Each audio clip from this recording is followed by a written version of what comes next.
হাতে মাখানো ছোটো মাছের তরকারিটা ওয়াও, অনেক সুন্দর কিন্তু ফুটতে শুরু করেছে। মাশাআল্লাহ। সব বাজার টাজার নিয়ে আসছে, দেখি কি বাজার নিয়ে আসছে। পেঁয়াজ, বেগুন, ওরে বাবা অনেক বড় বড় বেগুন। বেগুনটা কিন্তু নরম আছে। এর ভিতরে টমেটো, এখানে কিনে আসছে সিম, ফুলকপি, আর এখানে কি আছে আলু। তো আজকে আমি সিম, আলু, টমেটো, ফুলকপি দিয়ে ভাজি বানাবো। আর হলো আলু টমেটো দিয়ে ট্যাংরা মাছ রান্না করব, আলু আর পেঁয়াজ দিয়ে ছোটো মাছ চটচটি করব।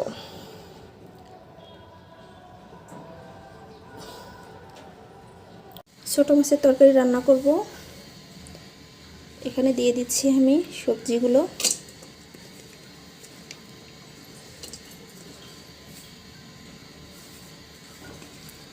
আলু দিয়েছি একটা, আর অল্প একটুখানি বেগুন দিয়েছি, তরকারিটা যেন নরম হয়।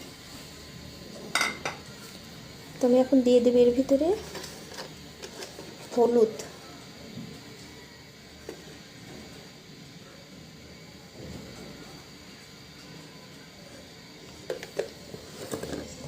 হলুদ, লবণ স্বাদ মতো,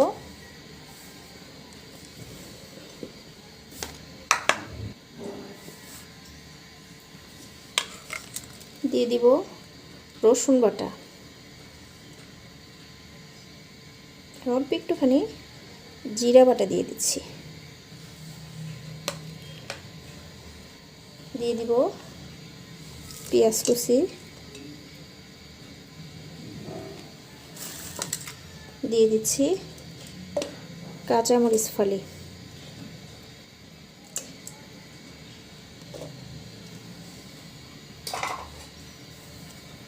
দিয়ে দিব হলো টমেটো,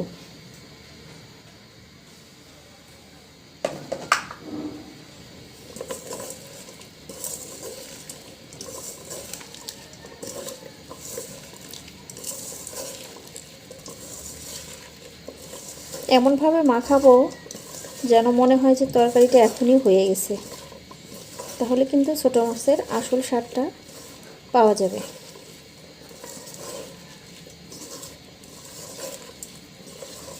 আমি কিন্তু এখনও তেলটা অ্যাড করি নাই, এটাকে সুন্দরভাবে মাখিয়ে নিয়ে তারপর তেল অ্যাড করব।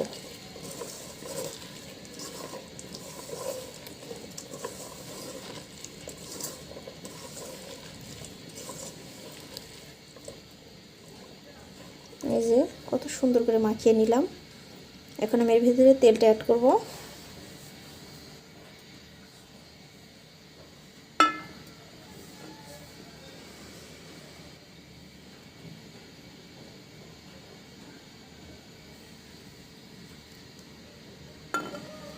আবার মাখাবো।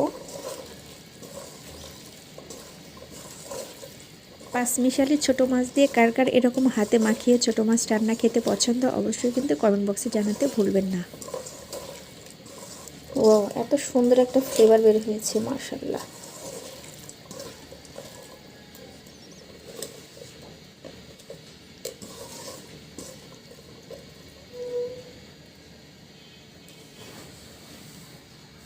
তো এর ভিতরে দিয়ে দিব আমি এখন পানি।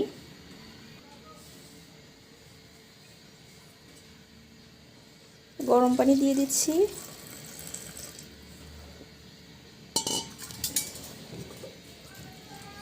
যেহেতু গরম পানি, তো আমি হাতটা ধুতে পারলাম না, নইলে হাতটা ধুয়ে দিতাম, অনেক গরম। মাছগুলো আমি উপর দিয়ে দিব।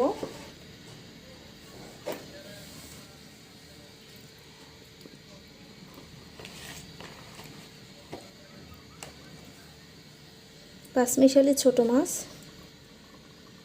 দিয়ে একটুখানি চেপে চেপে দিয়ে দেব।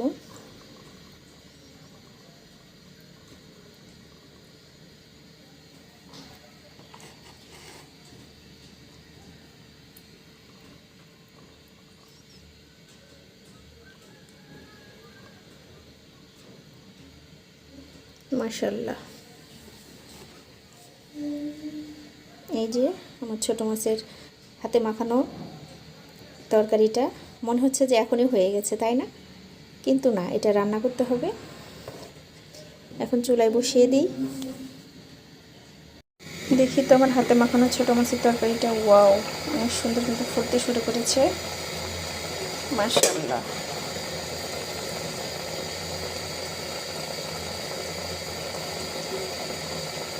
ঝোলটা একেবারে শুকিয়ে ফেলবো, তো আর একটুখানি হবে।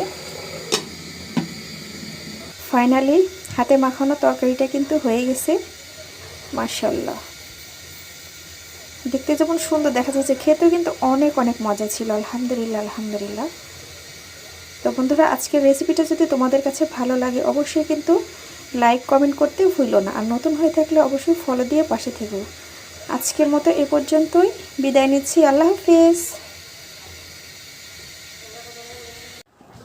এখানে নিয়ে এসছি হলো দেশি পাকা বড়ই, আর এর ভিতরে কি দেখি, পুরি।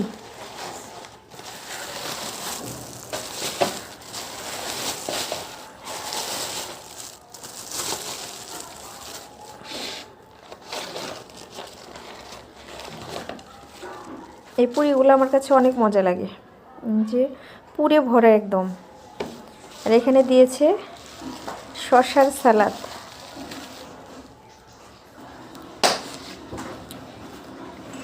তো একটা খেয়ে দেখি। শসার সালাদের সঙ্গে গরম গরম ডাল পুরি, বিসমিল্লাহ।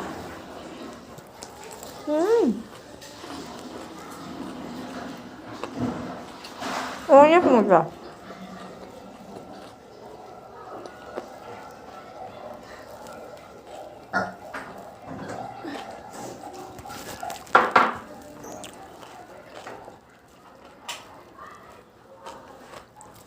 ওটা কি পাঞ্জাবি দেন পাঞ্জাবি?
এদিকে নজর দিন, এই বাবু এদিকে আসো,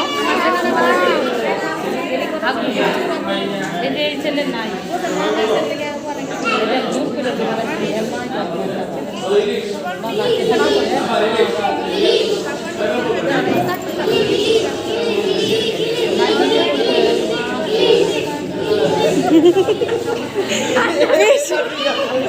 বেশি হাসি হয়ে গেছে।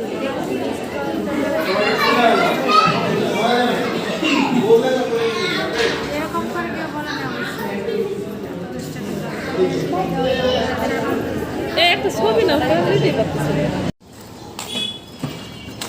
তো নিচে একটা কাজ আছে, নেমে পড়লাম। তো বন্ধুরা, এভরিডে ব্লগ ভিডিও চ্যানেলে নতুন হয়ে থাকলে চ্যানেলটি সাবস্ক্রাইব করে বেল আইকনটি প্রেস করে সাথেই থেকো। আর তোমাদের কাছে হাতে মাখানো তরকারিটা কেমন লাগে খেতে, আর কে কি খেয়েছো, আর খেয়ে থাকলে অবশ্যই কিন্তু কমেন্ট বক্সে জানাতেও ভুললো না। আমার কাছে তো হাতে মাখানো তরকারিটা বেশ মজা লাগে। আর আমাদের গ্রামের মানুষ, প্রত্যেকটা মানুষই ছোটো মাছ হলে হাতে মাখিয়ে রান্না করে খায়। আর আমার কাছে মনে হয় হাতে মাখিয়ে ছোট মাছের আসল স্বাদ পাওয়া যায়। আর এই তরকারিটা খেতে মনে হয় বেশি একটু মজা লাগে। তোমরা যারা খাও না অবশ্যই কিন্তু রেসিপিটা ফলো করে একবার হলেও রান্না করে খাবা। আর যারা খেয়েছো তারা তো জানো এর মজাটা কেমন। রাস্তার পাশে কয়েকটা দেশি মুরগি দেখতে পেলাম, এই যে দৌড়াচ্ছে মুরগিটা।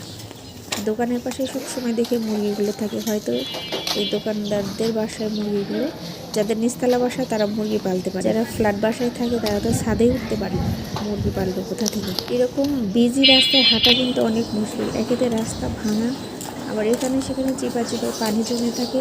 আর সব সময় তো দেখা যাচ্ছে অটো রিক্সা আসছে, হুন্ডা, মানুষ, কি যে একটা অবস্থা, শান্তি মতো হাঁটাও যায় না। আমার মনে হয় গ্রামের রাস্তাগুলো এর চাইতে বেশি ভালো, একদম সুন্দর পরিষ্কার পাকা রাস্তা, হেঁটে অনেক আরাম পাওয়া যায় আর এত লোকালয়ও থাকে না। তো আবার ফাইনালি বাসায় চলে আসলাম, বাসার ভিতরে ঢুকে পড়ছি, দেখতে পাচ্ছি বাসার ভিতরেও নিচে গ্যারেজে কে যেন বসে আছে, চিনি না, তো কোনো একটা দরকারে আসছে মনে হয় আঙ্কেলের কাছে। তো যাই হোক, কিন্তু চলে এসেছি, এখন বাসায় ঢুকে পড়বো। যে একেবারে সিঁড়ি থেকে শুরু করবে 6 তলায় ওঠা, কী করার, কিচ্ছু করার নেই, অনেক কষ্ট হয় 6 তলায় উঠতে।